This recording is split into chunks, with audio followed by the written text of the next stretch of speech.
Welcome to Canvas for Elementary. There is this slideshow here that I put in the chat, and you are going to use that more as a reference. I'm going to actually be mostly showing you in real time in Canvas itself how the program is set up at the elementary level, but I wanted you to have these slides to go back to if you have further questions or want to see something later on. So and I'm going to start with a classroom teacher here. I'm showing you what's in our test system so you can get an idea of what it's going to look like as a classroom teacher or as a SPED teacher or specialist, whatever your role might be. This is a classroom teacher's account that we're looking at right now.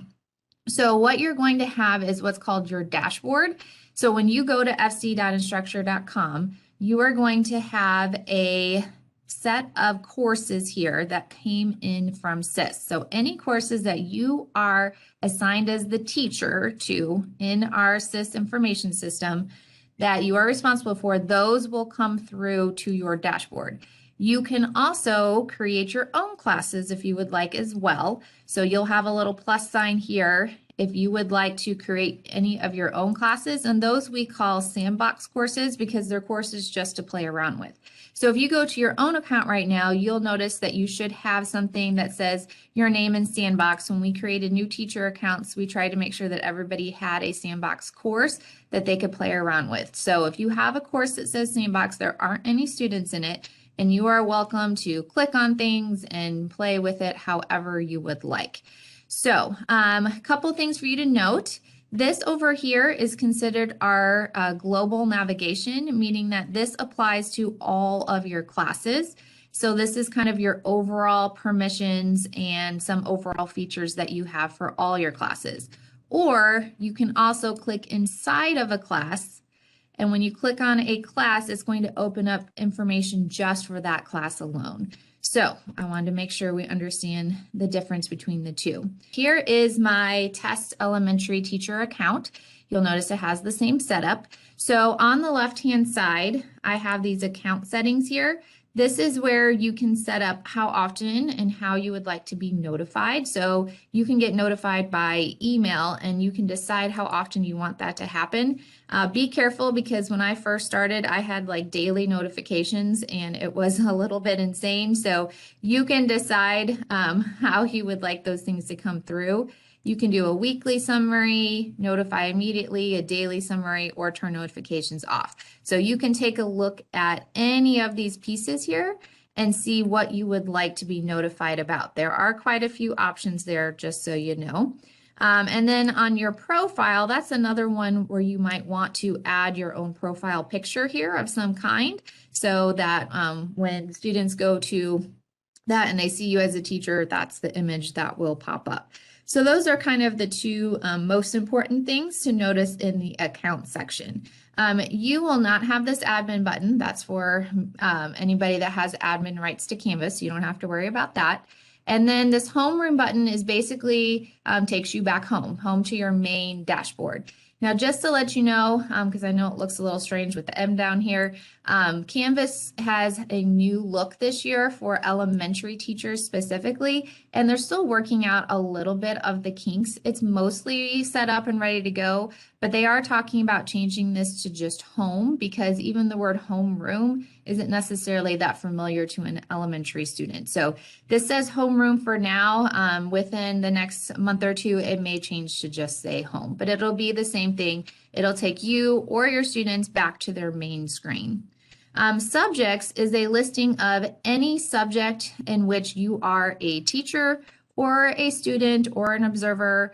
So anything that you've been added to is going to be in your subject section. And once you've been teaching for multiple years, if you go to all subjects, you will also be able to see any subjects you've taught in the past. So this will continue to scroll. It'll have past enrollments. So we want you to know that because your courses don't get deleted from year to year. We're on a 3-year cycle. So courses you've taught this year, you'll be able to copy content from those courses to your next year. The courses will just end up on this screen once they have been finished for the year.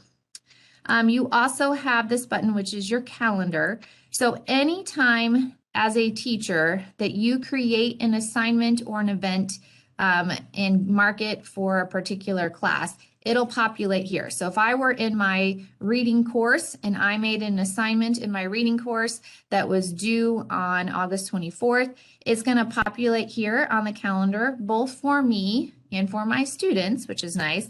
And it's going to be color coded to the name of the course. So anytime I'm in math and I make an assignment and give it a due date, it'll show up here in green on my calendar. If I were to make a reading, it would be red, science would be gray, and so forth.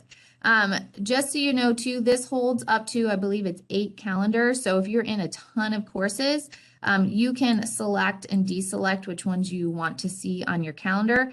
And the same is true for students as well. The inbox button allows you to communicate with your students inside of Canvas itself. So they can send messages to you and you can receive messages that way. At the elementary level, and especially with being in person this year, that's probably not as big of a feature that you're going to need as you might have in the past, but I just wanted to let you know that's there. All right, the other important one is this button called Commons. Commons is basically a repository of content that people can share. So if someone makes a course or a page or a quiz, you can make it, a full course or just pieces, and they can put that into the Commons for other people to grab and put into their course. You can also, if you're looking for something in the Commons, you can type in the specific item that you want. You can also filter just to Fort Zumwalt. So I'm going to put in the last name Sanker because Stephanie Sanker is our ELA curriculum coordinator at the elementary level. And she might put things out into the Commons that you can grab and put into your course. So if I were to go filter here and choose just Fort Zumwalt, I'm going to find anything of which she is the author. So for example, she has 2nd grade writing, 4th grade writing, kindergarten reading. So you can see these are all of the courses that she has added to the Commons.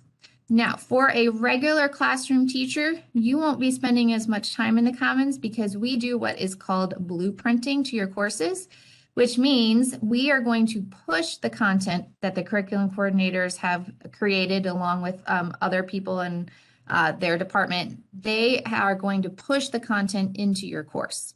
So if I go into my reading course here, you're going to see that, oh, it's still loading here. There's a lot of content in this course now because I added things in. You're going to see that the content has been pushed into the course. So you will see here that all this content, and it will already be preloaded into your course. So anything that has been created, and this follows along with the curriculum for that particular grade level. So whatever grade level you teach, the content for that subject area and grade level will automatically be pushed into your course.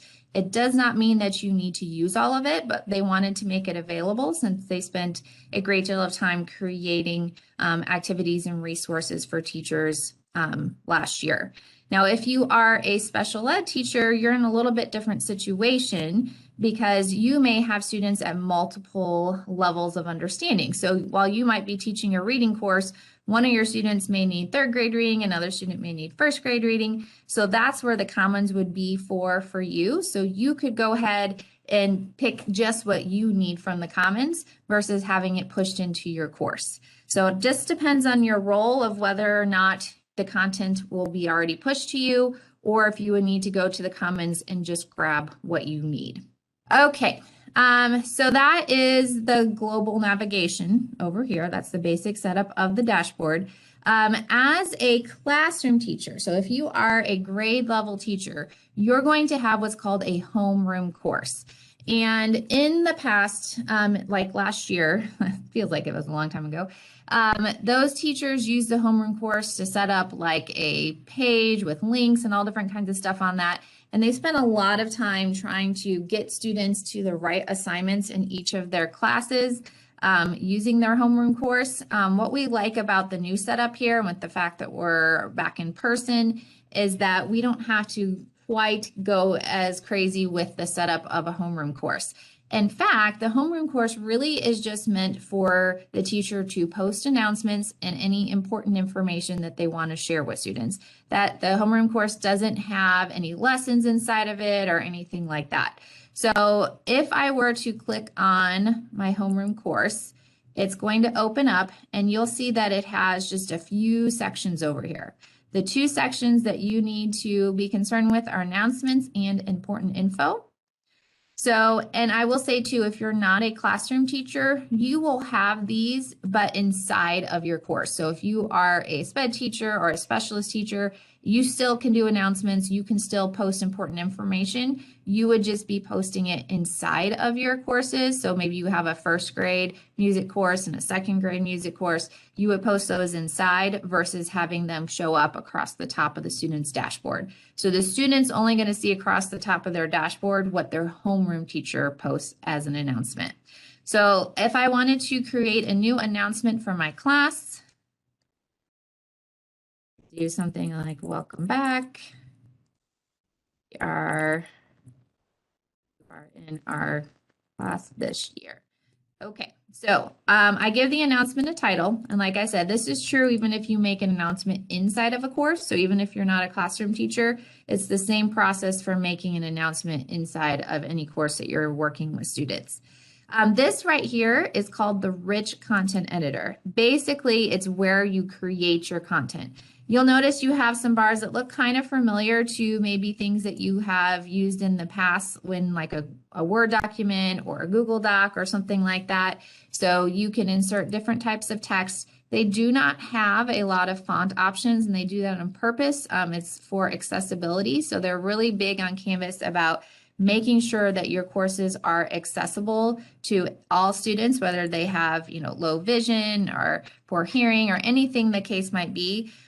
So that's why you only have a few options there, but you can certainly use things like bold, italics, underlines, things like that. You also have this link button here. So this will let you post a link to anywhere you want students to go. So if you have a classroom website, or you have a link to a flyer that you want them to click on, or a website you want them to go to, any place that you want students to be able to go to, you can post a link and that will go on this page as well. And if I type something that is an actual web address, it does recognize that and it will create the link for me, but not everything comes across that quite that nice. So that's what that link button is for.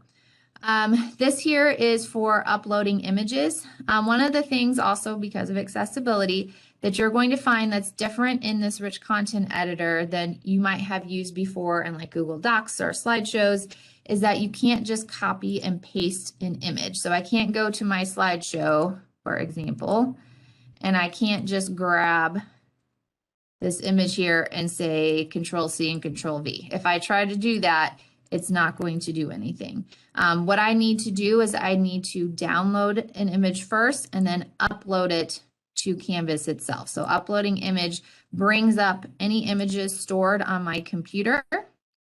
So if I go here to pictures, I have certainly plenty of different pictures to choose from. I'll just pick a random one here. So if it's stored on my computer, if it's been downloaded to my computer, I can go ahead and upload it and submit it, and then it will show up on this rich content editor page. Okay, so that's just a little bit different than you may be used to when it comes to linking things. Another thing that you can add on this rich content editor is you can add media, so you can add video or audio. One nice thing with Canvas is it has a built-in audio and video recorder. So if I click on upload or record, I can see this record button here, and the first time you'll have to allow your camera to use it. And what that will do is it will bring up the camera, and you can create your own video. So let's say you wanted to make an announcement that was like a welcome back to school, and you want to tell kids about your classroom or something like that. You can go ahead and record that video, and it will post right within that announcement. So I'm going to go ahead and test that.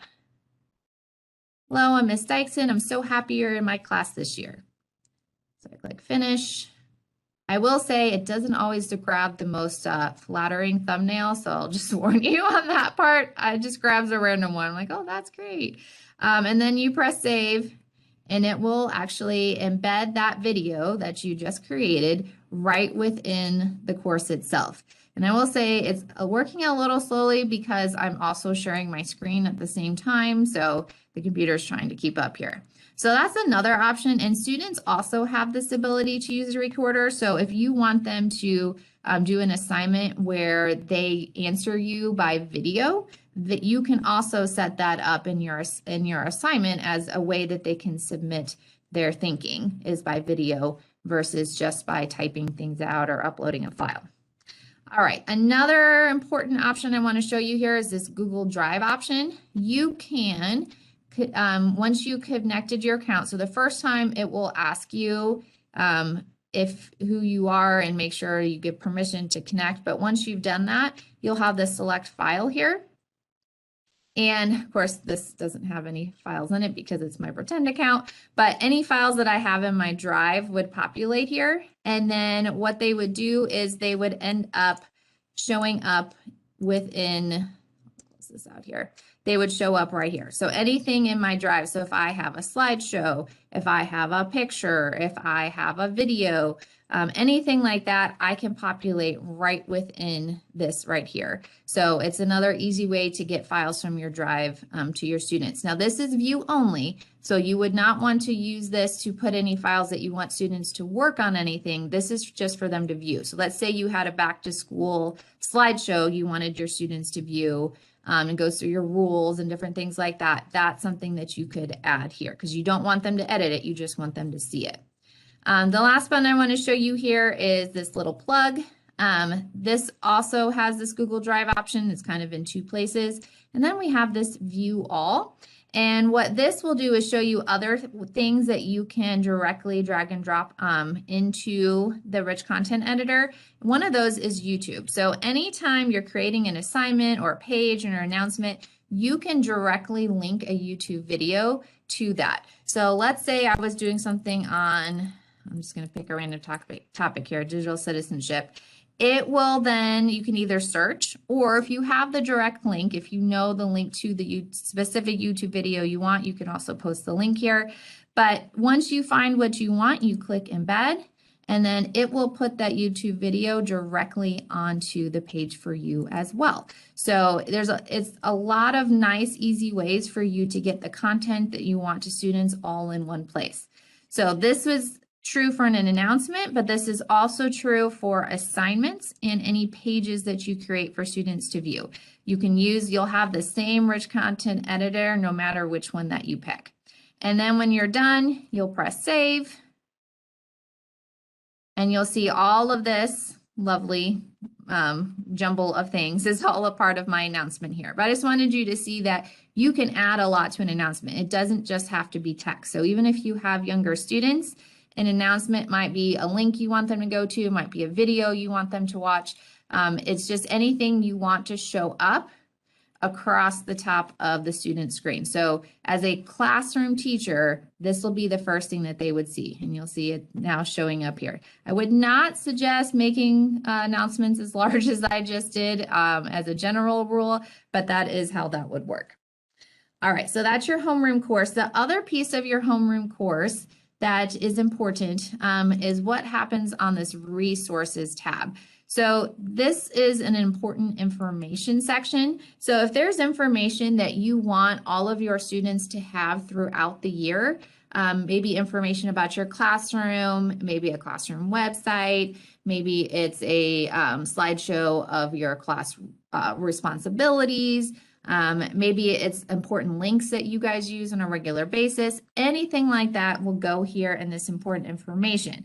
And the way that you create this important information is also through the homeroom course. So the homeroom course controls both the announcements across the top and this important info section. If you are not a classroom teacher, you'll have an important info section within the courses that you teach. So if I go back here and I click on important info and edit. Now this, you notice it didn't say add important info. This is a static page. So it's not like an announcement where you can keep creating new ones throughout the year. This is something that you can create and you can edit what's on there, but it does not keep a record of past important info pages. So this is things that you want students to have throughout the year. You'll notice that it has all those same options across the top. This rich content editor is available. So you can, once again, you can embed a slideshow, you can put a YouTube video, you can put links to things, you can upload a video or an image, whatever that you think is important for students to see. And if you've added, if parents have added themselves as observers to their student's account, they could also see this information here as well. So it's a nice way to be able to have one place where information will stay throughout the year. Okay.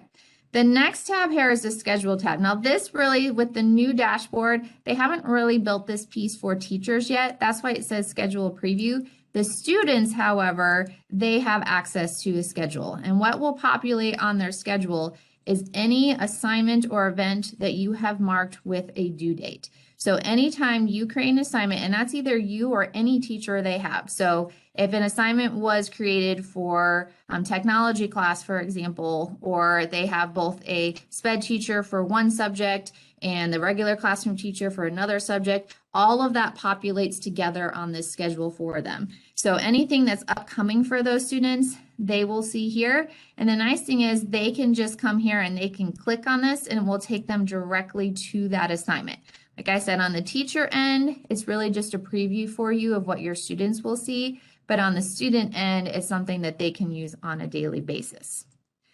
All right, for grades here, as a teacher, this is going to take you to the grade book for each particular course that you teach. So if I click on that, it's going to open up my grade book for that particular course. It'll have all of my students listed, any assignments, and I can grade assignments within here. I can see how my students are doing and so forth. For the students, this is going to show them the grades that they've received on the assignments that they have completed. So on this one, there is a difference between the teacher view and the student view. So we've already talked about resources here. You have this important information. The student applications below, the students really shouldn't have anything here to begin with. We don't want them to have a bunch of extra things to click on that have been built into Canvas courses. But if the teacher makes something visible in a course, it will populate here. So for this one, I would not worry about this piece for you at the moment. You'll see here staff contact info. So any teacher that your student has, will populate here. So if this will show the classroom teacher, this will show any SPED teachers that teach that student as the main teacher for that subject. It'll show their specials teachers, and it'll have this little email button here as well so that it can direct it to the teacher's email. And then the to-do list, this teacher is good to go. They don't have anything to do right now. But as a teacher, this to-do list will show you anything your students have completed that you have not yet graded. So you'll be able to go see your status on grading different assignments. On the student end, they don't have that to-do list like the way teachers do, because this is more the teacher. This is a piece of the teacher dashboard that teachers need in order to be able to grade things. All right, and then we have the important dates. So as you'll notice, on this schedule here is going to populate all the assignments that have a due date for students. So they'll be able to keep track of what's upcoming for every subject here. But there may be some things as a teacher that you want to really stand out on your students' dashboard, whether it's an event like book fair, or if you have a big test coming up that they need to prepare for, or maybe a huge project or something like that. Then you will have the option to mark something as an important date that will also populate on the student sidebar. So not everything shows up here. It's only things that the teacher has marked as important that will show up on important dates, because we don't want to overwhelm our elementary students by putting everything upcoming here. That's what the schedule piece is for.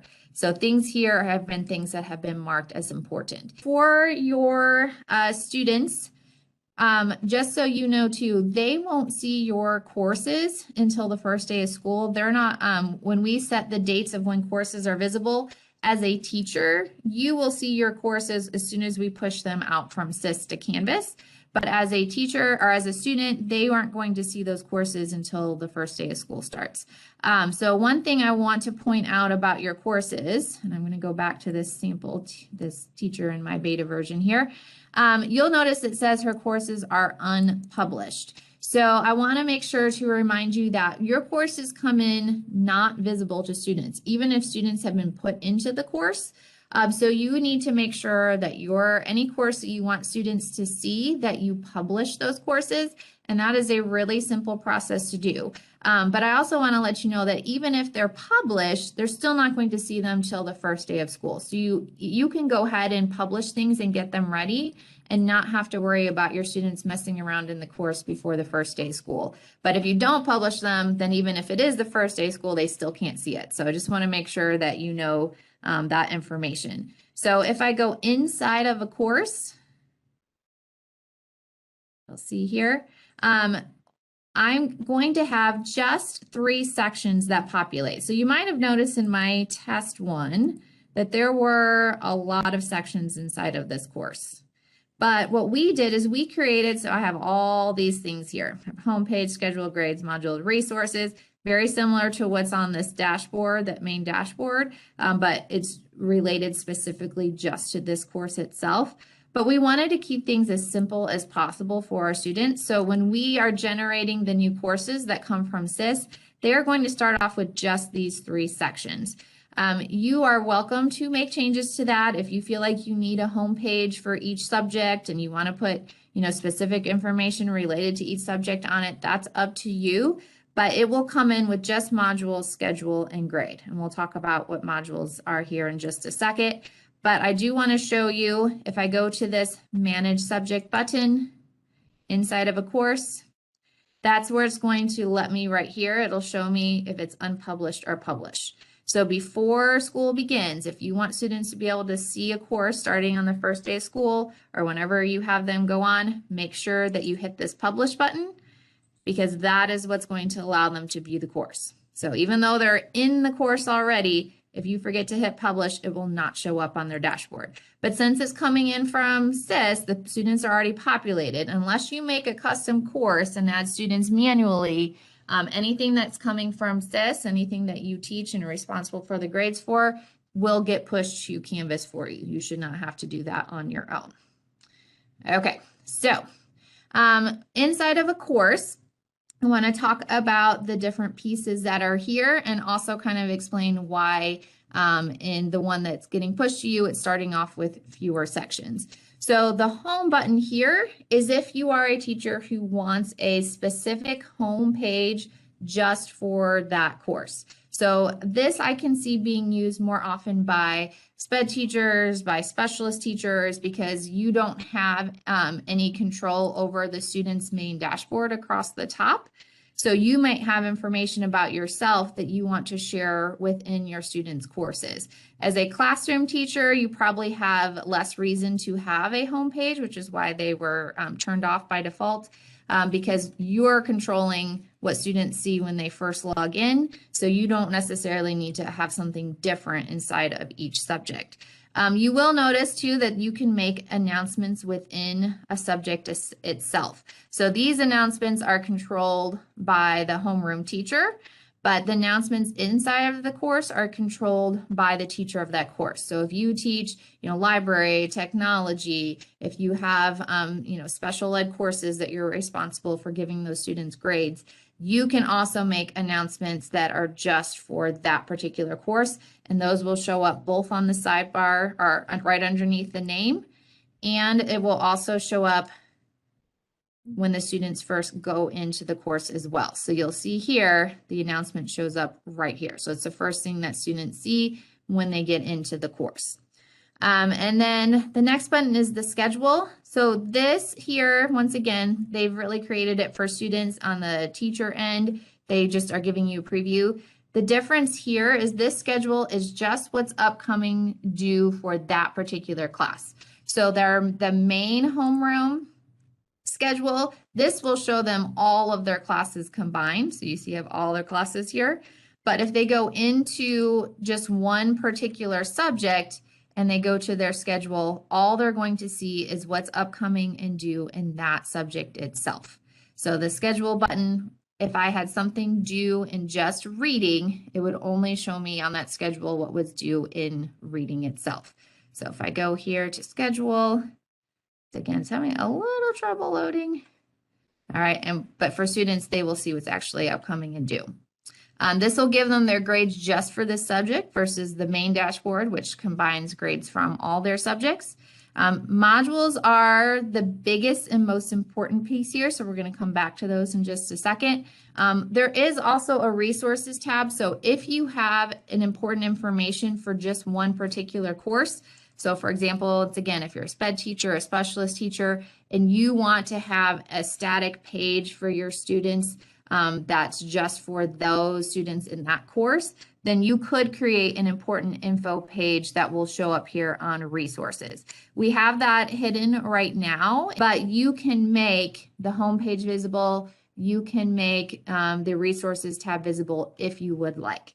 We just try to figure out what the majority of teachers would need and model our template after that, but it is completely customizable by you. This is just a starting point for your courses to try to get things organized, but that doesn't mean you can't make changes. You can make as many changes as you would like. All right, so I'm going to go back to modules here because modules are the basic building block of a course.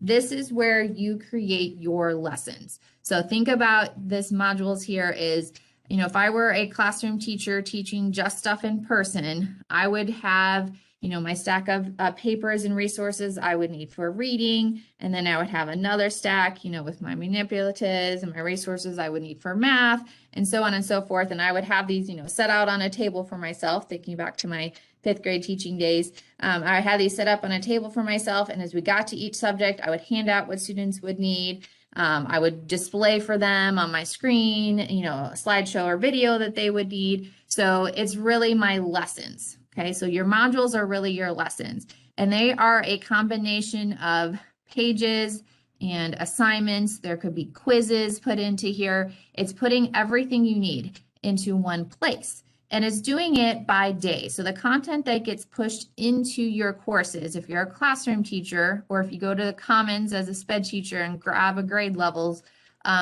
courses, you are going to have by day. So you'll see this is Unit 2, Module B, Day 1. Obviously, they start with Module A. I just grabbed one from the Commons as an example. And for each day, it has a teacher information page.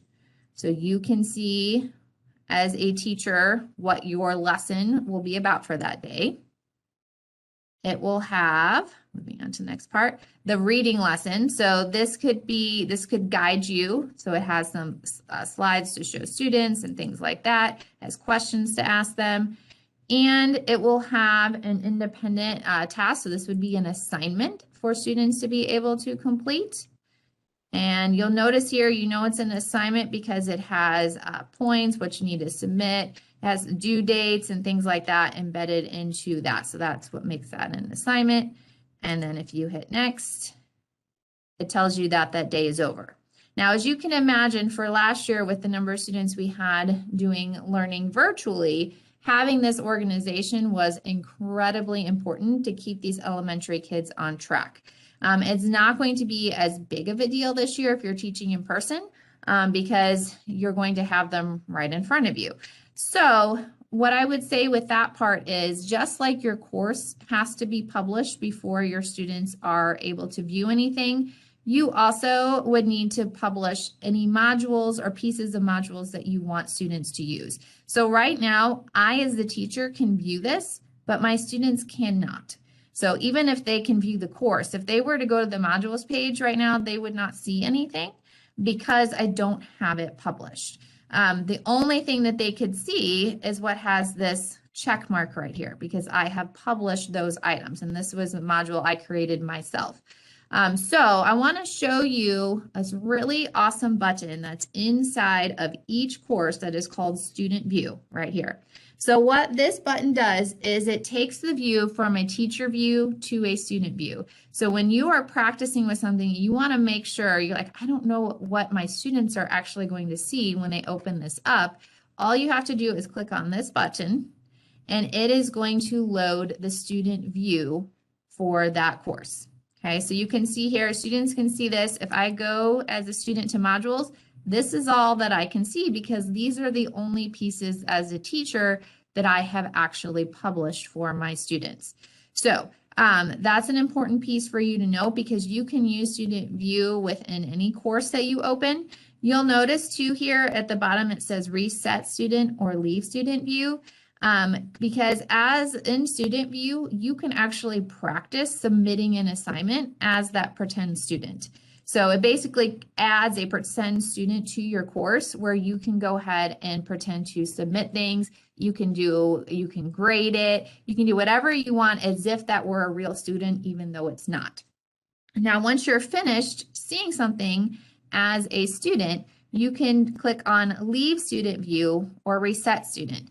So the reset student means I want to clear out anything that I did while I was in student view. So if I practice submitting an assignment as that pretend student, I want to clear out whatever grade I might have given them and any submission that fake student made.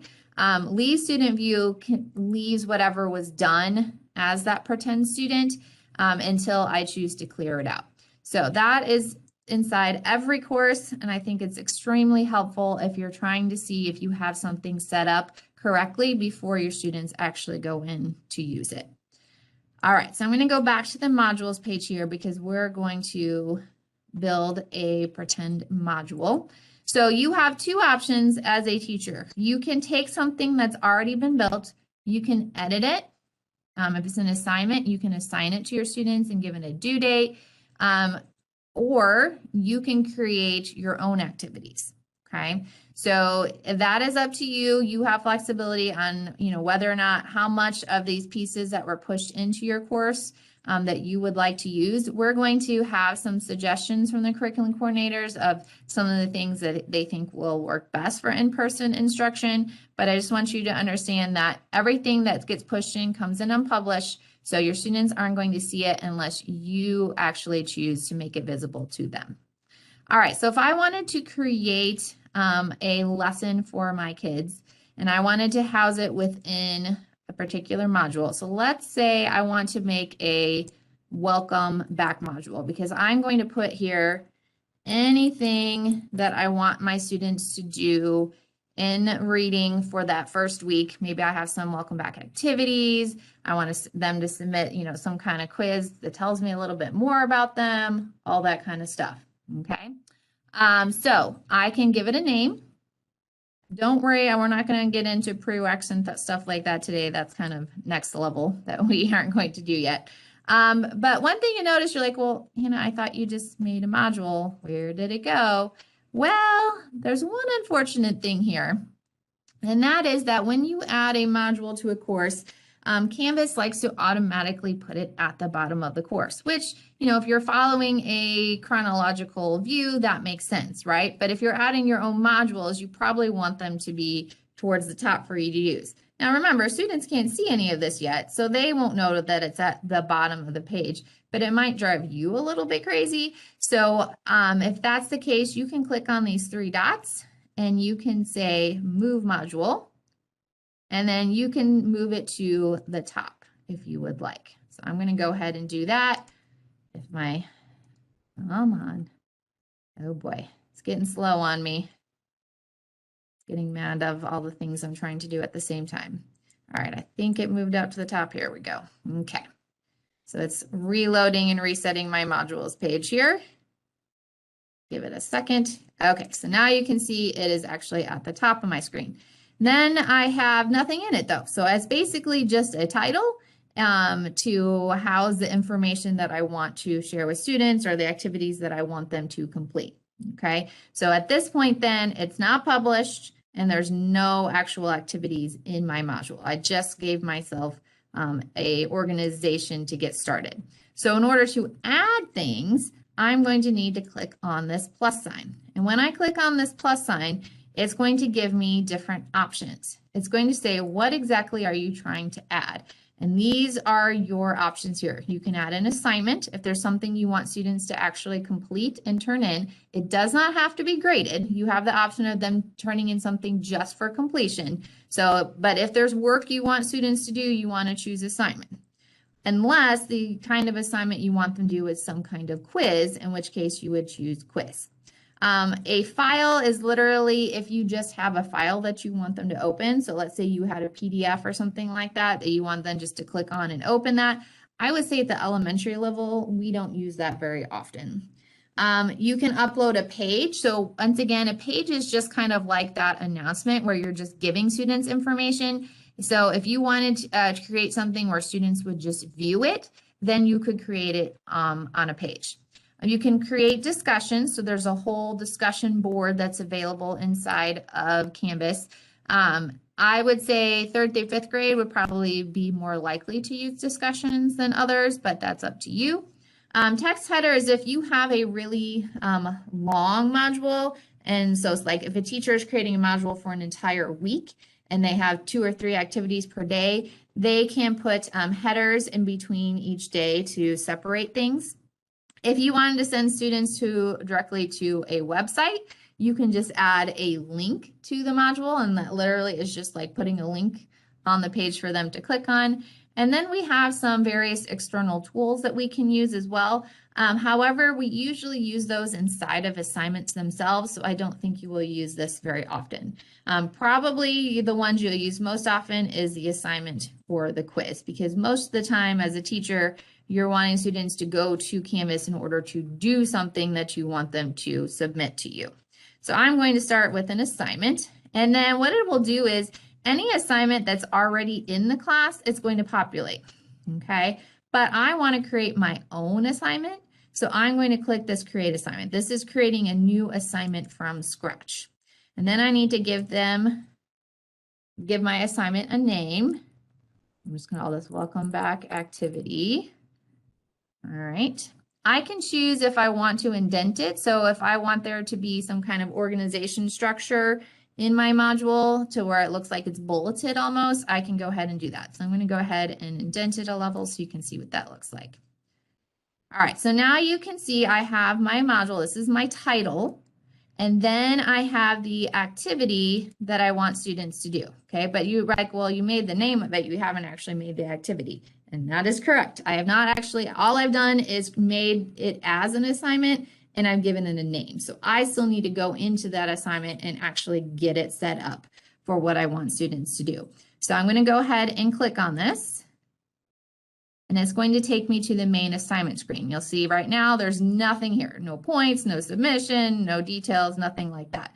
And it's also not published. So once again with Canvas, unless you choose to publish something, students won't be able to see it or submit it. So what I need to do is click on this edit button. And this is going to allow me to get back to this lovely rich content editor. This is where I can put any information students need to know before they do the work. So you might want them to watch a YouTube video first. You might want them to go through a slideshow first. You might have written directions. You may have a video of directions of what you want them to do. So all of that, just like when I created the announcement, all the same things that you have when you created the announcement are also available to you when you create an assignment. The reason I like this is because you can basically create your whole lesson inside of this assignment screen. So you don't have to, if you don't want to, you don't have to create a separate page of information and then take them to the lesson. Everything can be built into one piece. So anything you want students to view first would be text directions. Once again, I could add an image, I can add a slideshow from my Google Drive, I can add a YouTube video, anything I want my students to see. If there's a link I want them to click on, maybe they need to view a website first before they do the assignment, all of that goes here. Underneath that is what students are actually going to be doing. So first of all, I can assign in a point value. If I don't want it to be for a particular number of points, I can leave that as 0. And then I can choose how I want to display those points. So you'll see here, points is the default. The other one that a number of our elementary teachers have used is complete incomplete. Basically, students just get a check mark instead of a grade. So if you want students to turn something in, but you're not actually trying to grade it or put it into your grade book, you would choose this complete incomplete option. So those really are the two that you might choose from. There is also a not graded. But for me, if I'm going to take the time to put something on Canvas, I at least want to give students the check that they did it. So, and for me as a teacher to know that it was done. So that's why I like the complete incomplete, because it's good feedback for me and for the student themselves.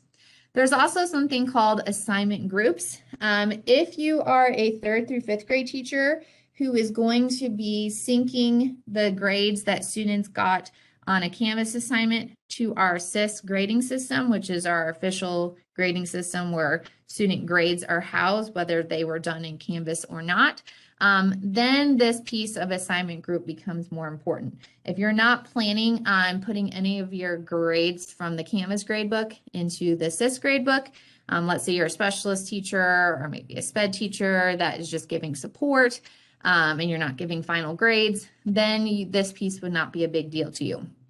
If you are one of those teachers, though, that is syncing to SIS, the important part here is you want to make your assignment group match the type of assignment that you would want it to show up as in SIS. Unfortunately, SIS does not have a group that's called assignment. What they have is a group that's called classwork. They also have quiz and test, I believe, right, Scott? Quiz and test, yeah. So if it's just a regular assignment, I would create an assignment group called classwork. That way, when you bring it over to SIS, it's already going to populate in the right section. It's going to be ready to go. So that just depends on if you're a 3rd through 5th grade teacher using traditional grading and bringing grades over to SIS. All right. You can also choose if you don't want the assignment to count towards the final grade for this particular class. But remember, your grade book in Canvas is not the student's final grade book, because there may be assignments you have them do that you give a grade to, something they turned in on paper or a quiz they took in class that wasn't done on Canvas. So we actually have turned off for students to view final grades in each subject area in Canvas, because we don't want them to get confused saying, you know, parents saying, well, it says in Canvas that my kid has an A in reading, but when I go to SIS, it says they have a C in reading. We want them to realize that SIS is the grade book that actually counts for their report card. The Canvas is just housing assignments that were done in Canvas itself. So students won't even see, we have turned off for students, they're not even going to see their final grades for each class in Canvas. So this isn't as important for you because we've already kind of turned that piece off. All right, the next piece that's important is, what do you want them to submit? So you have several different options here. No submission obviously means there's nothing to turn in, and that's by default. If they're turning something in on paper, but you still want to keep the grades in Canvas, then you could choose on paper. The one that you'll probably see most often and most common is the online one, because this has a lot of different options for you. And one of the things with the online that I like is you can give students multiple ways to turn in the same assignment. So you can check or uncheck as many of these boxes as you would like. And as more boxes you check, the more ways students can turn in their work. So a text entry is literally just that. It basically gives students a text box that they type into, and that's it. So if it's something really short and simple, you know, because we know our elementary students don't type that quickly. But if it's something really short and simple where they can answer in like a sentence or less, then that could be a good option. Media recording gives them the option to create their own Canvas video. Obviously, this has at the elementary level a lot of potential because it allows students to explain their thinking, to hold up a piece of work that they've done and tell us about it. They could hold up a math problem and explain how they did the work and what their thinking was. So media recording is a great option for our students. There's student annotation. This is if you've uploaded a file to students that you want them to mark on. So you could upload, you know, a grammar worksheet or something like that and let students circle it. You could upload a piece of writing and have them highlight, you know, the main idea or different things like that. So that is another option, but you would have to have a file that you upload so students have something that they can be writing on top of. And then the other one is a file upload. So if you want them to do a piece of work and then upload the file of that work, that's what that would work with. This also has the ability for them to take a picture. So if you have them do work on a piece of paper and you want them to take a picture of that work and upload that picture to Canvas, and that's how you record their work, then you would choose File Upload because it has the option to choose a file from their Google Drive. It also has the option for them to use the picture tool inside Canvas. So the media recordings, if you want them to do a recording of their work, actual video and audio. File upload would be if you want students to just take a picture of something that they want to submit. So I'm going to go ahead and leave these 3 checked off. Website URL, students would have to copy and paste the URL to that. We're not really doing that at the elementary level, so that's why that one I just let be. This will allow you to determine how many times a student can resubmit work if you want them to resubmit. At elementary, we generally keep that unlimited. This box will actually be checked off by default for you this year. If you are a 3rd through 5th grade teacher, by default, the grade is going to be available to push to our SIS grading system, but there's still some steps that you have to do to connect each course to SIS, and you still get to choose which assignments go into the SIS gradebook. This just makes them available to go into the SIS gradebook, which is why it's left checked. But if you're a K-2 teacher or a specialist teacher that does not use the gradebook within SIS itself, having this checked does nothing. It won't hurt to have it on, so you can pretty much just ignore it. All right, by default, any assignment that's created is assigned to everyone in the class. But you may have some times where you want to have an individualized assignment, and I think this is especially true in regular classroom and in a SPED classroom because you might have students doing different versions of an assignment and you only want students to see the version that they are responsible for. So in that case, instead of this everything box, you would then pick the student that needs to do that work, or students. You can select more than one. I just only have just a little sample student in here. So this means that only this student is going to see that assignment. So even if it's published, even if it's in the module, only the student that's been assigned to will actually be able to view it. Now, due dates are important. You might go, well, yeah, but I let my students turn stuff in after the due date. I don't count it late. That's fine. But if you don't give something a due date, it's not going to show up on the student's calendar. It's not going to show up on the student's schedule. So that's why due dates are important. Even if you let them turn in something late and you don't take off any points for that, that's fine. You don't have to take off any points for a late assignment if that's not your general practice, but you do want students to be able to get to that assignment quickly and know where it is and when it's due. So that's why I suggest, even if it's not something you're going to worry about grading or late grades or anything like that, if it's something you want students to do in order for them to see it and be able to use that schedule properly or the calendar properly, you're going to want to assign it a due date. Now, there's also what are called availability dates. So maybe you want to get something ready in your class, but you don't want students to work ahead. So you have this module all set up, maybe it's Friday, and you're not going to be doing the activity until next Tuesday, but it's your plan time and you want to get it ready. So what you can do is you can set it up to where students can't see it until a particular date. So I can say, all right, this is due the 27th, but I want to get it ready, but I don't want students to see it yet. And we're not going to start working on it in class to the 25th. So I'm going to make it to where it's not available until the 25th. So if students go in on the 24th, it's not going to populate. As soon as it hits the 25th, it's going to show up in their modules. You can also decide a time at which the assignment is no longer visible. So you might go, okay, once the quarter ends, and I don't remember that date off the top of my head, but once the quarter ends, I don't want students to still be able to turn in this assignment. Like when the quarter's done, grades get cut off, like we're done. So you could set this date to where you don't want to accept any more submissions, late or not, okay? So if you don't set these, students can keep turning in the assignments past the due date until, the course is gone from their dashboard completely.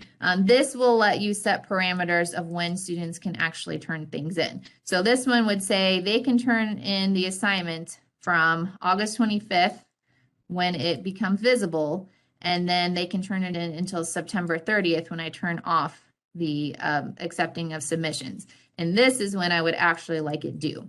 Now, you don't have to fill all of these three in for everything. The due date is by far the most important piece here. So if you're going to fill in just one of them, make sure that it is the due date.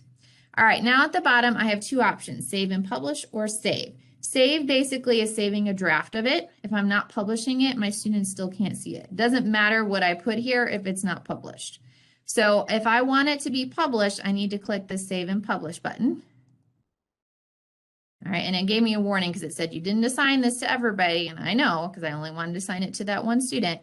And this is what I now have as my assignment shell. So it tells me these would be any directions I included, shows how many points, it shows students the options they have to submit it, lets me know how many students are getting that assignment, all of that good stuff. Now, if I wanted to test out submitting that as a student, that's where I can go to the student view and I can actually see what my students are going to see when they submit this assignment. So when I click on student view, all right, this is going to see what is it that my students actually have available to them, what has been actually assigned to them, okay? Now, one thing that I just realized here is that I did not publish my module with the welcome back activity, I don't believe. So I'm going to go ahead and go back to my subject and make sure that everything is good to go here. So let me go back to my main screen because I published the assignment, but I don't know that I published the module. Rookie mistake, Scott. Yes. Rookie mistake. Yes, here we go. So you can see here, I gave students access to the assignment, but they can't actually see the module. So I need to publish that if I want students to actually get to this activity on their modules page. It would help if the module itself is published. So it's just a simple turn on and off. So you just click to unpublish, click to publish. So I have this now both set up to where students can actually complete this activity. So that's a little bit better, isn't it? Let's try this one more time. Here we go. Okay, so you'll notice here, this says this assignment is locked until August 25th at 12 a.m. So as a teacher, I can double check, oh good, my assignment, nobody can get it till August 25th. So as in my student view, I can make sure that it's actually set up the way that I want it to. Now I'm gonna go ahead and change the availability to right now. Actually, I'll just remove the availability so it's just available whenever so that you can see what the actual submission screen looks like. But that's a great way for you to check if you have things set up correctly, because if it says, oh, you haven't made it available to that date, you know that that's what students are going to see as well. All right. Okay, so as a student, once the assignment is available, they're going to see any directions you've given them. They're going to see all the same information, the due date, availability, how they can submit, all of that. And then they are going to have the start assignment button. Now, if you used Canvas at all last year, it was not quite as good of a workflow for elementary, but they've really tried to make it work a little bit better. So you just tell them to click on the blue button. And then it's going to have the different options of ways they can submit their work. Whatever you checked off here is what's going to come up here. So if I had only checked text entry box, text entry would have been the only option. If I had done text entry and media, these would have been the only options. But I selected also file upload, and that's where you're going to see use webcam. So if you want students to be able to take a picture of their work, it's going to bring up the webcam, and this is just for holding up a photo. Here, let's get a picture of my lovely mints here. Lovely. Okay, now, oh goodness, that is a terrible bit. We're gonna retake that. That's awful. Maybe I should smile. There we go. It's a scary smile, but it's better than my glare. All right, and then as you can see, there's a try again button. Students won't have the screen across the bottom, so they'll be able to get to these buttons better. This is just reminding me I'm in student view. But if I say use this photo, then that's what gets submitted to the teacher. So any piece of work that you want them to hold up. Now, obviously, you'll need to practice with them a little bit to make sure they're holding up to the screen correctly and it's not crooked or upside down or any of that kind of glorious things that our elementary students will try. Plus, as you can probably imagine, they really like seeing themselves on screen. So you might have to also talk about what kinds of faces and things are allowed in order to be able to submit. Just some little digital citizenship reminders for you there.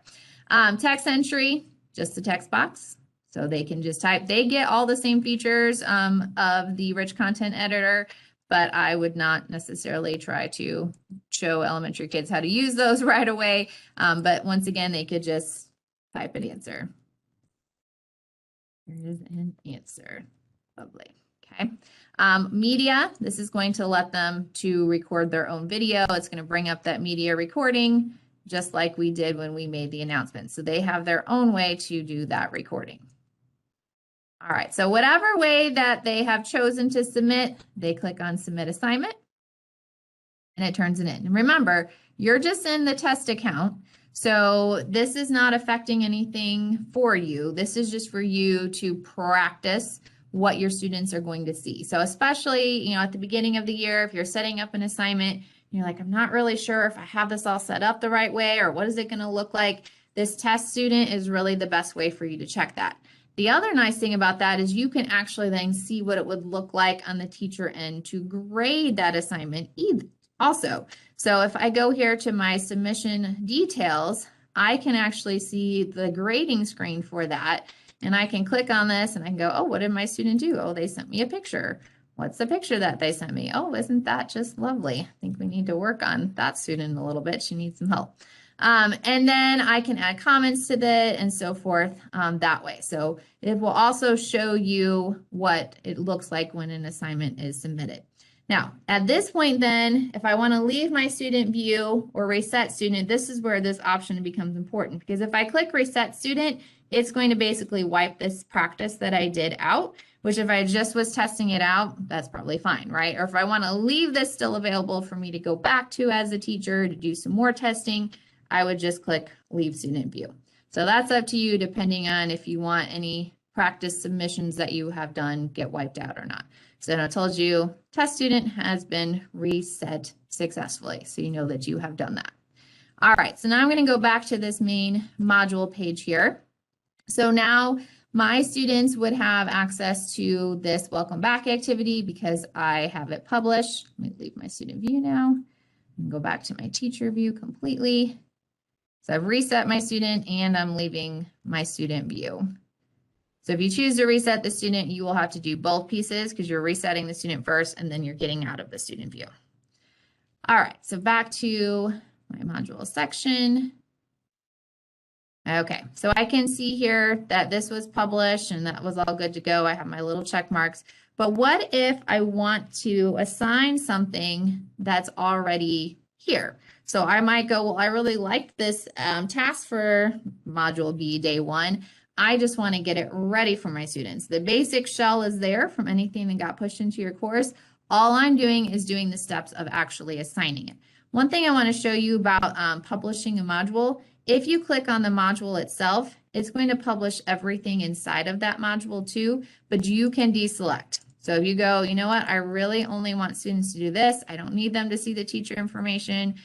This reading lesson is just for me as a teacher to go through. Nothing I just want my students to see. Since we're in class, I don't necessarily need them to see the end of reading day stuff. So if you only want them to see certain pieces of the module, then you would just only have those pieces checked off. So this is more just what the teacher sees. This is what the student sees. So if I have something that's already been created and then I want to actually assign it, I'm going to go ahead and go to that assignment. And once again, I'm hitting that edit button. But what you will see is that a lot of information was already populated here. It still can be edited though. So let's say that, you like some of the directions, but you want to add a few things or change a few things. You can still go ahead and do that. Okay. So just because it's already here doesn't mean that you can't change it. I can, add, delete, underline, highlight, whatever I want to do to that information. If I want to add my own video in place of this, or I want to add another one, or I, want to do some video directions for my students so they can watch the directions instead of me having to read them out to them. All of that is available for you to edit. So you make any changes that you want here, and then you just do what you did before, which is you assign a point value, or choose what kind of assignment it is, complete, incomplete, choose an assignment group. So if I was 3rd through 5th and I wanted to put this into our SIS gradebook, I would change that to classwork. I could just say complete, incomplete. I could choose, I can make changes here too. So they've already pre-populated how they think based on these directions the student would be submitting that work, but you can also choose different options as well. Same thing here. I can choose assign to everyone, due dates, availability dates, all of that. So the assignment screen for the pre-populated assignments that will be pushed into your course, it's exactly the same steps, except some of it's already been done for you. All you're having to do is finish the job, okay? And make any changes that you want. So as a classroom teacher, you might find yourself doing that more often because, the assignments have already been made. They did a good job making them last year. There's a lot of great stuff that's already in your courses, which is why we're pushing them into that again. And if you're following along with the pacing guide, you'll know which module and day you're at in your course. So you'll just be able to go, okay, my pacing guide says I'm on, Unit 2, Module B, Day 3. Let me see what's in Canvas and see if there's something I want to just quickly assign to my students. So that's why we push that into the course, to make that process easier for our classroom teachers. If you're a specialist teacher or a SPED teacher, you are going to be creating more of your own stuff because you have kids different levels and there's not necessarily a pre-created courses for you. All right, the other piece I want to show you here is SpeedGrader. SpeedGrader, if you have something that gets turned in as a text assignment, a video, a picture, all of that ends up in our SpeedGrader program. And that will then allow you to view and grade student work. Now, if something has not been turned in, it's obviously going to say the student does not have a submission for that assignment because nothing has been turned in. What you will see here, though, is you will see any students during the course. Notice I have this test student. So the student that is my pretend student. This is also a pretend student, but one that I added separately. But any of your students will populate in the list. For this piece, I'm going to go to a course that I created last year so that I can show you what that looks like. I'm going to go ahead and go to my main dashboard, and I'm going to go into a course where I had some pretend students turn in some work last year so you can get a better idea of what it looks like when students are actually submitting their work. So I'm going to go ahead and open up one of my example courses. I'm going to show you both SpeedGrader and the gradebook so you can see what it looks like when you are, managing multiple assignments that students may have actually turned in.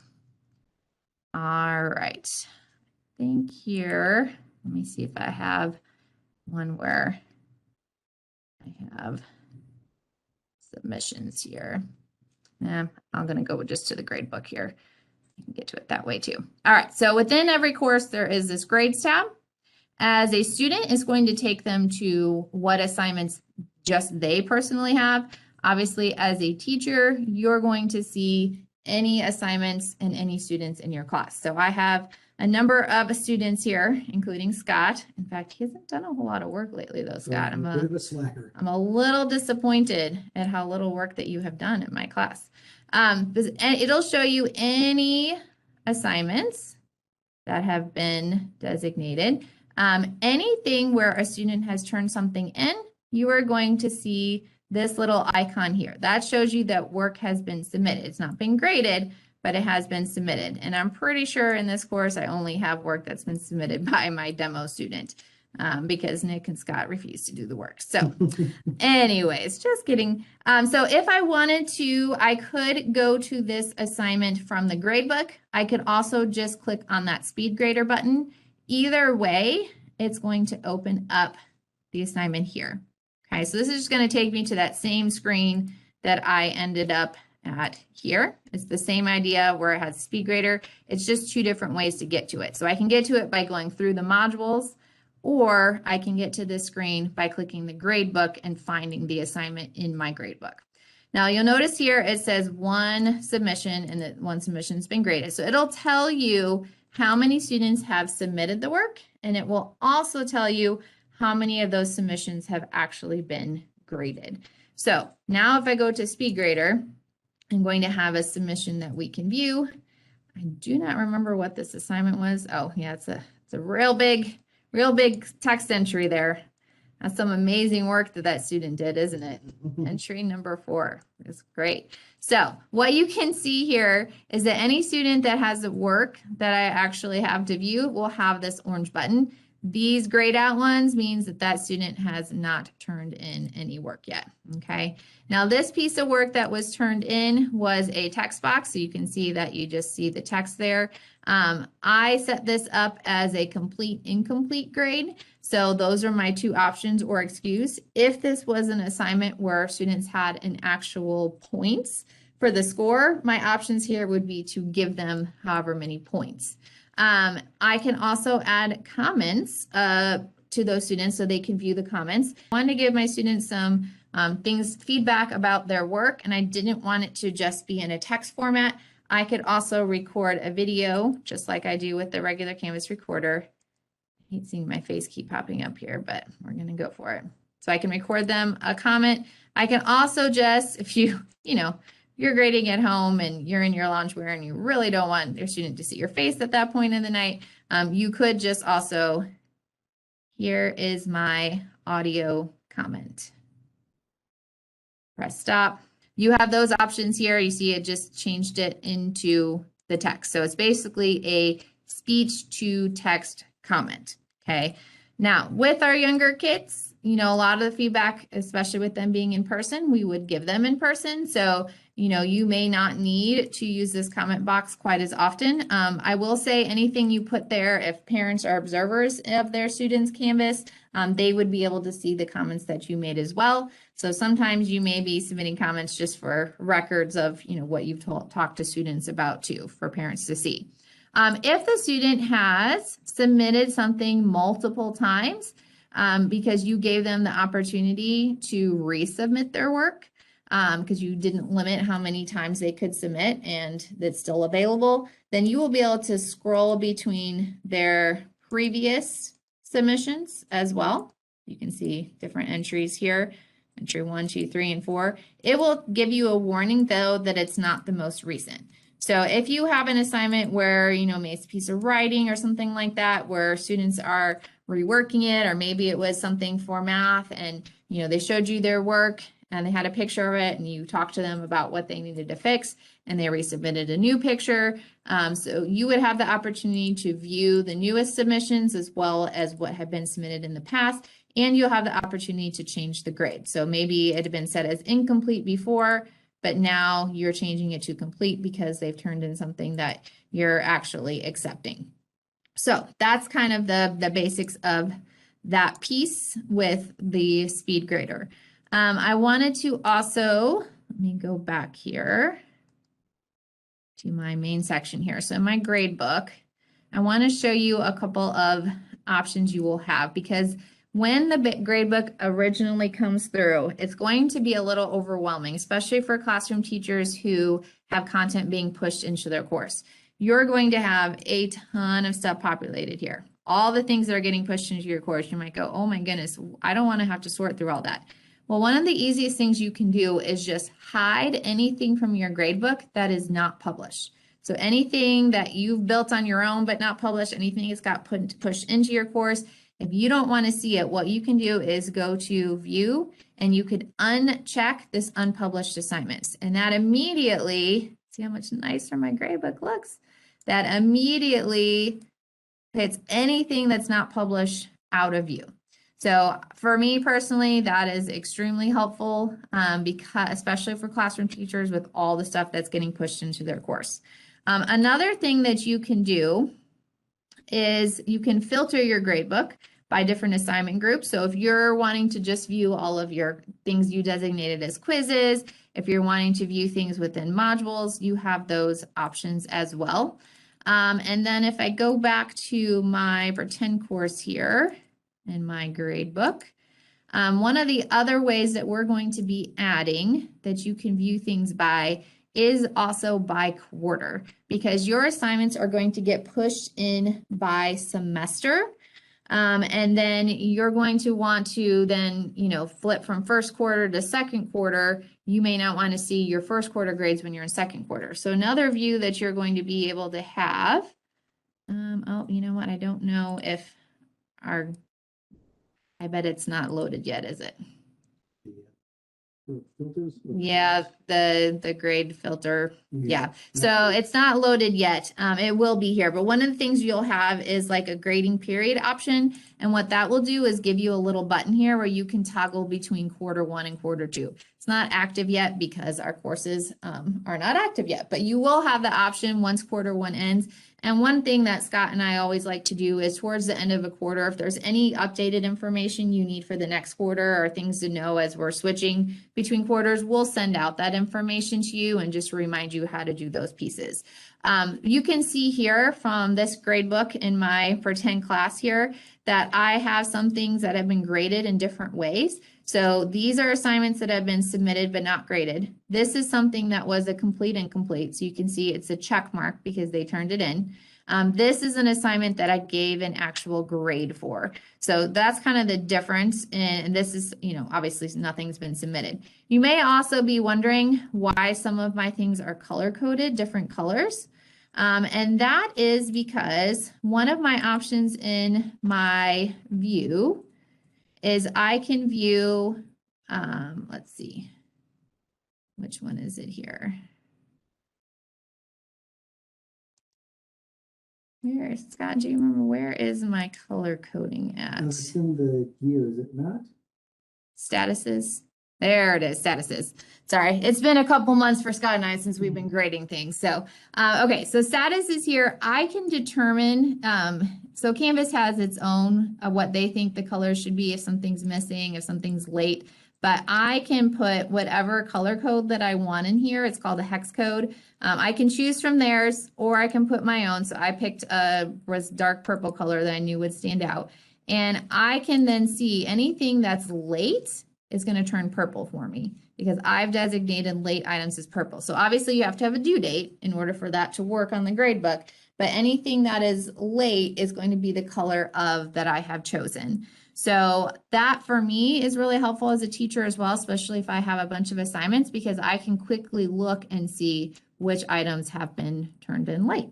So I wanted to make sure that you saw that piece as well. I also want to let you know in the gradebook, the default order is the order of the assignments in the assignment screen. You can choose to have a different order. You can choose by assignment name. You can sort. So if I do that, it's going to rearrange the order of my assignments from A to Z. Of course, I have things with like numbers and stuff, so that will end up being first. But you can rearrange the order in which, so if I wanted it to go by module, first to last, I could arrange my assignment book that way. So you have a number of different options in order to use this grade book. Keep in mind, though, that this is just the Canvas grade book. Your official grades are housed in SIS itself, but they could be synced from Canvas to SIS. So if you are a 3rd through 5th grade teacher and you're putting grades into SIS from Canvas, you do not have to manually input them. And we have information for you. We probably won't go into that today because there's only so much that we can throw at you in one session's time. But we will be sharing with you a video of how to connect your Canvas courses to SIS so that you can quickly and easily bring the grades that you put in your Canvas gradebook over to SIS without having to retype them manually. So we do have that set up for you. I don't want you to think that if you use the Canvas gradebook that you then have to retype all those scores into SIS, because that is definitely not the case. All right, one last thing, because I think we're probably at about as much as you can handle in one session. One last type of assignment that I want to make sure that I mention is something called an external tool assignment, because we have added on some extra programs that do really awesome things that we can have students complete work in different ways. So what I'm going to do here is I'm going to go back to my module. I'm going to create a new assignment here. I'm going to call this external example. Indent it and add it. Okay, so I'm going to go ahead now and click on this assignment and edit it. Now, some of these, if these are assignments that got pushed to you from the curriculum coordinators, there are some external tool assignments already built into your courses. For example, in ELA, one of the external tools that I know it's been built in is a program called Nearpod. Nearpod is an amazing interactive tool to use with students. I highly suggest you learn about Nearpod if you don't already, because you're going to love it. But so if it's an assignment that was built with an external tool already and pushed into your courses, all you would have to do is go in and edit it. You would not have to start from scratch. So this, my example right now is if you were to start from scratch, just so you know. All right, so once again, any kind of directions, videos, slideshows, anything you need students to view first goes up here.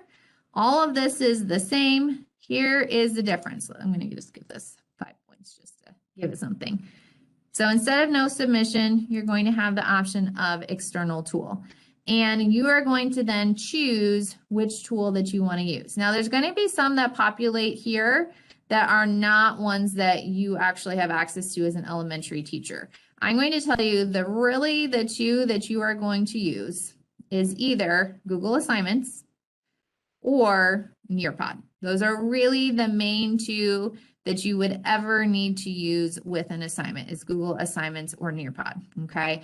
So Google Assignments allows you to give students their own copy of a slideshow, of a document. Basically, you're giving them a template copy, and then you are having them have their own version of it to complete and turn into you. If you're using Nearpod, then you would be pulling an activity from the Nearpod library that you're then assigning to your students within Canvas. Like I said, I'm not going to go too much into that, because when you start getting to external tools, I know it's a whole nother piece to learn.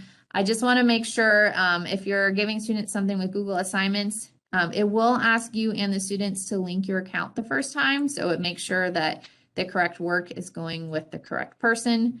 And then once that's been done, you'll be able to select any file from your Google Drive that you want students to use as their template file. So if I click attach here, so any file that I have, so I'm going to just grab this one here. Students will then get their own copy, and they will be able to edit that particular copy. So really the only two that you need to worry about, Nearpod, Google Assignments. We have directions. We have a Nearpod session coming up on PD Day. You have a lot of opportunities where you can actually go ahead and learn how to use the Google Assignments and things like that. So, you know, we will make sure that you get what you need. I just don't want to overwhelm you with too much information right now. I just want to make you aware that we have a couple of extra tools that we've brought into Canvas and connected so that students can do those activities but still stay inside of Canvas. So, you know, if you're coming from a background using Google Classroom, that Google Assignments is basically Google Classroom inside of Canvas itself. And then if you've ever done Nearpods on your own, where students have to put in like a code and things like that, doing it within Canvas means that they don't have to go anywhere else to put in their name. They don't have to type in a teacher code. It takes them directly to the Nearpod that you've assigned them. So that's really the nice piece about that. On this slideshow that I have some of this basic information that we went through, how the homeroom teacher makes announcements, how you would set up your important information, pieces about the calendar, the importance of due dates. We also have, if you're coming back, if you're not a brand new teacher and you had old courses, where you would find that work. The last important piece I want to show you here is when you are inside of Canvas, you can get access to anything that Scott or I or anybody in our department has made to help you out. And you do that by clicking on this help menu. And there's two ways that you can connect with us. You can put in a work order, and this loads what's a program called Incident IQ, where you basically tell us, I'm having an issue with this particular program. So let's say it's Canvas, you would choose Canvas. You would tell us what the problem is. It would get sent to us, and then we would be able to communicate with you and help you fix the problem. We do not accept just like email requests of help, because otherwise Scott and I would have 2,000 emails in our inbox and we would never get through everything in a timely manner. So if you have an issue with any program, whether it be SIS or Canvas or anything like that, you would need to put in this work order. Or if you just want access to anything we've already created for teachers, you can click on this FC Tech Central. This is our repository of help. So we have here a ton of videos and slideshows and everything about Canvas. We have things about SIS, WebEx, any of the different tools, including Nearpod. So you would have that available too. There are ways here you can book a work, you can do a work order from here. So there's a lot of things available. Anything that we create, we are going to add to Tech Central. So if we create a help video like my Canvas Elementary, this is going to be put into FC Tech Central so that you have access to it. Even if you lost the, slide deck or something like that, you could always get to it through FC Tech Central. I also included here, if you want to go into a little bit more depth on any of the topics that I talked about, modules, assignments, gradebook, using that rich content editor, video recording, these are all links to other slideshows. So if I click on this here and click open source, this is going to open up a slideshow on that topic. So if there's a particular topic we talked about today that you feel like you need a little bit more practice and understanding on, you can go ahead on the slideshow I shared with you and you can view the other slideshows from there. So there's a lot of different ways. We try to make it as easy as possible for you to get the help that you need. All right, thank you all so much for attending and have a great school year.